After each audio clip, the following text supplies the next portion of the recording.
আমরা সেলস পিপলরা বলতে চাই বেশি, শুনতে চাই কম।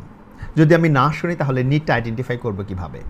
এবং উনি এই ক্ষেত্রে বলেছেন, বিকজ তার ভাস্ট এক্সপিরিয়েন্স এই সেলসে, উনি বলছেন যে দেখেন আমরা যখন সেল করতে যাই তখন আমি ওয়েট করি আমার টার্নটা আসার জন্য, কখন আমি বলবো আমার ভ্যালুগুলো বলবো, আমার ব্র্যান্ড ভ্যালুগুলো বলবো, আমার ইউএসপিগুলো বলবো।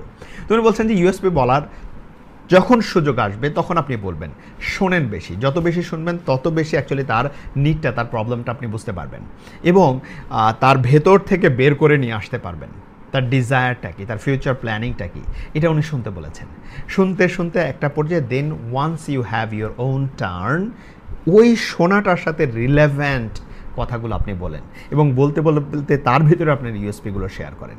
ইট মিনস অপেক্ষায় থাকা না যে আপনি মারা যাচ্ছেন না বলতে পেরে, তাহলে সেলস জব আপনার জন্য না। এটাই উনি জোর দিতে চেয়েছেন যে শুনতে হবে বেশি, অ্যাক্টিভ লিসনিং, এবং শোনার সময় কিছু বেসিক এটিকেট আছে, চোখের দিকে তাকানো, একটু হাসির কথা বলে হাসা, একটু মন খারাপের কথা বলে কষ্টে কষ্টিত হওয়া, আই মিন আপনার এক্সপ্রেশনে, আপনার বডি ল্যাঙ্গুয়েজে, একটু নন ভার্বাল কমিউনিকেশনে রেসপন্স করতে জানা খুব ইম্পর্টেন্ট।